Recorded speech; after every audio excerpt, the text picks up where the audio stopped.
कोमल को अपने काले रंग के लिए ससुराल वालों के ताने सुनने पड़ते थे। उसकी जेठानी प्रीति का रंग गोरा था, इसलिए सब उसकी तारीफ करते थे। प्रीति बहू, सारी साड़ियाँ बहुत सुंदर हैं और तुम तो जो भी रंग पहनोगी वही रंग तुम पर अच्छा लगेगा। तुम्हारे गोरे रंग पर तो सारे रंग खिलते हैं। तो और क्या, शशि भी तो देखने में गोरा और सुंदर है, बिल्कुल ननद जी पर गया है। माँ जी, ये मैंने साड़ी सोची थी कल शशि भैया की बारात में पहनने के लिए। अरे बहू, तुम कुछ भी पहनो, तुम्हारे काले रंग में तो सब रंग मिलकर एक से हो जाते हैं। कपड़े तो प्रीति बहू पर जचते हैं, कुछ भी पहने सबसे अलग ही लगती है। कलावती की ये बात सुनकर कोमल दुखी हो जाती है और अपने कमरे में आकर रोने लगती है। कलावती की आदत थी वो अपनी बड़ी बहू प्रीति और कोमल दोनों में ही फर्क करती थी और इस बात से कोमल हमेशा दुखी रहती थी। अगर मेरा रंग काला है, इसमें मेरी क्या गलती है? मैंने कभी भी इस घर की अच्छी बहू होने में कोई भी कसर नहीं छोड़ी। उसके बाद भी प्रीति भाभी को इतना सम्मान मिलता है और मुझे इतना नीचा दिखाया जाता है। अगले दिन सब शादी में पहुंचते हैं। प्रीति भाभी, मेरी एक हेल्प करो। सुरमा भराई की रीत के वक्त आप कोशिश करना कोमल भाभी कैमरे में ना आने पाए, नहीं तो मेरी शादी की सारी एल्बम की फोटोज और शादी की वीडियोस खराब हो जाएंगी। चिंता मत करो देवर जी, मैं उसे आपकी घोड़ी के आसपास भी नहीं फटकने दूंगी। प्रीति भाभी, वो बुआ जी ने देवर जी के लिए सुरमा भराई रस्म के लिए भेजा है, देवर जी लगवा लेते। प्रीति भाभी, मेरे लिए जरा एक गिलास पानी मंगवा देते। कोमल, जरा देवर जी के लिए एक गिलास पानी ले आओ। कोमल को पानी लेने भेजकर प्रीति बारात की भीड़ में रस्म पूरी करके सब रिश्तेदारों के साथ फोटो खिंचवाती है। इतनी देर में कोमल आ जाती है और उसकी आंखें आंसुओं से भर आती हैं। मेरे पैर में थोड़ा दर्द है, मैं बारात के साथ चल नहीं पाऊंगी। मैं सोच रही थी गाड़ी में बैठ जाती हूँ। कोमल अपने आंसुओं को छुपाए गाड़ी में बैठ जाती है। अब तो कोमल रोजाना इन सब बातों से बहुत दुखी रहने लगी थी। एक सुबह, माँ जी, मैं जरा बाजार होकर आती हूँ। घर से बाजार के लिए निकल तो आई हूँ, पर वापस घर जाकर दोबारा सबके ताने सुनने की अब मुझ में हिम्मत ही नहीं रह गई है। कुछ समझ नहीं आ रहा क्या करूँ। ये सामने क्या लिखा है? काले रंग से मुक्ति पाओ, गोरे होकर यहाँ से जाओ। ये कैसे हो सकता है? देखूं क्या एक बार। ये तो कोई दर्पण की दुकान दिखाई पड़ती है, हर तरफ दर्पण ही दर्पण है। आओ, माया की पोटली में सब कुछ मिलेगा। आपने वो बाहर कुछ लिखा हुआ था, क्या वो सच है? काली से गोरी कर दूंगी मैं तुम्हारी काया, नाम है मेरा माया। तुम्हें काला रंग पसंद नहीं क्या? नहीं, मुझे अपने इस रंग से बहुत प्यार है, पर मेरी सासू माँ और जेठानी मेरे काले रूप रंग का मजाक उड़ाती हैं। मैं तंग आ गई हूँ, मुझे भी सुंदर और गोरा रूप चाहिए, मेरी मदद करो। ठीक है, तो मैं तुम्हें जादुई दर्पण में भेज देती हूँ, पर एक बात याद रखना, इस जादुई दर्पण का जादू हर अमावस्या की रात के लिए समाप्त हो जाया करेगा। यदि उस रात तुम्हें किसी ने देख लिया तो उसके बाद दोबारा तुम कभी भी गोरा रंग नहीं पा सकोगी, तुम फिर से काले रूप रंग में आ जाओगी। माया कोमल को जादुई दर्पण के अंदर भेज देती है और कुछ देर बाद वो उसे वापस बुलाती है और देखते ही देखते कोमल का काला रंग गायब हो जाता है और कोमल गोरे रंग की बन जाती है। ये मैं हूँ? मुझे तो यकीन ही नहीं हो रहा है, मैं इतनी सुंदर बन गई। अब तो मेरा मुकाबला कोई नहीं कर पाएगा। सासू माँ और जेठानी जी तो देखती रह जाएंगी। आपका बहुत बहुत धन्यवाद माया जी, मैं आपका ये एहसान कभी नहीं भूलूंगी। माया के जादुई दर्पण से गोरा रंग रूप पाकर कोमल बहुत खुश हो जाती है। सारे मोहल्ले वाले भी उसे देखकर हैरान रह जाते हैं। ये कलावती जी की बहू कोमल है ना? ये सुंदर कैसे बन गई? इसका रंग तो बहुत काला था, पर ये तो बहुत ही गोरी हो गई, जैसे अभी दूध से नहाकर आई हो।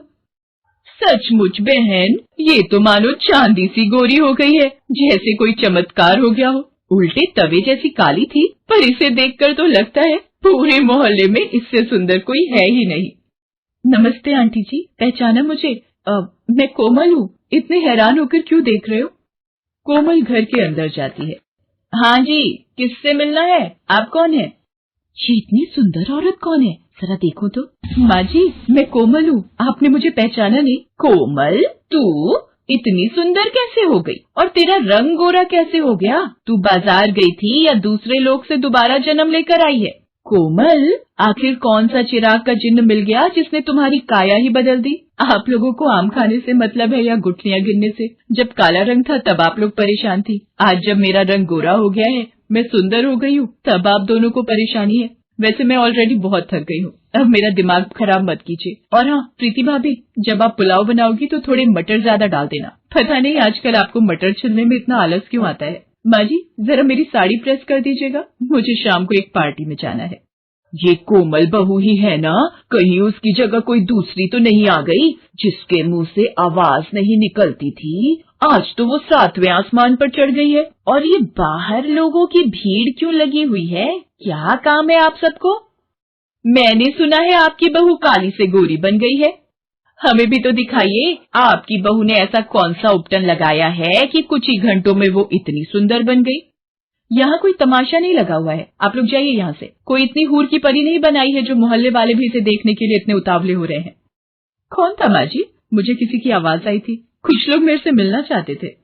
मोहल्ले वाले आए थे, तेरी सुंदरता देखना चाहते थे कि ऐसा कौन सा जादू हो गया जो तेरा काला रंग गोरा बन गया। तो कोई बात नहीं माँ जी, देखने देते। वैसे आज शहर के कुछ न्यूज चैनल मेरा इंटरव्यू लेने आ रहे हैं। मैम, अचानक आपने अपना हुलिया बदलने के बारे में कैसे सोचा? बस मैं एक ही रंग रूप से उब गई थी, इसलिए अपने आप को बदल लिया। वैसे आपके आगे और क्या प्लान है? आप मॉडलिंग वगैरह के बारे में सोच रही हैं? हाँ जी, मौका मिलेगा तो जरूर करूंगी। कोमल के बदलते हाव भाव से कलावती और प्रीति परेशान हो रही थी। सुबोध, वो मिसेस जैन के बेटे की शादी की सालगिरह है तो मुझे स्पेशल गेस्ट बुलाए हैं, आप चल रहे हो ना? अब ये महारानी पार्टियां अटेंड करे और मैं घर के काम करूं। मैं तो बहाने से मायके जाकर बैठ रही हूँ, यहाँ तो सासू माँ के साथ घर के काम कर करके पिसी जाऊंगी। अगली सुबह प्रीति अपनी माँ की बीमारी का बहाना लगाकर पति सूरज के साथ मायके चली जाती है। सुबोध को भी किसी काम से शहर से बाहर जाना था। कोमल, प्रीति भाभी भैया के साथ अपने मायके गई है, माँ घर पर अकेली है और मैं भी कल रात तक ही वापस लौटूंगा, तो तुम पीछे से माँ का ख्याल रखना। चलो अच्छा है, सुबोध भी काम से बाहर जा रहे हैं और भैया भाभी भी घर पर नहीं है। आज अमावस्या की रात है, आज मैं अपने पुराने रूप में रहूंगी। माँ जी तो जल्दी सो जाती हैं, तो उनको कुछ पता नहीं चलेगा। बस ये रात कट जाए, कल सुबह मुझे अपना सुंदर रूप दोबारा मिल जाएगा। सब लोग चले जाते हैं। कोमल रात होते ही अपने कमरे में आ जाती है। अच्छा है, माँ जी जल्दी सो गई। लगता है मेरा असली रंग वापस आ रहा है। मेरे हाथ धीरे धीरे काले हो रहे हैं। हाँ, मेरा मुंह दोबारा पहले जैसा हो चुका है। लगता है जादुई दर्पण के जादू का असर इस रात के लिए खत्म हो चुका है। मैं वापस अपने रूप में आ गई हूँ। अब सो जाती हूँ, सुबह होते ही मैं ठीक हो जाऊंगी। अरे ये तो माँ जी आवाज लगा रही है, कोई परेशानी तो नहीं है? माँ जी, माँ जी, हे भगवान, सीने में दर्द।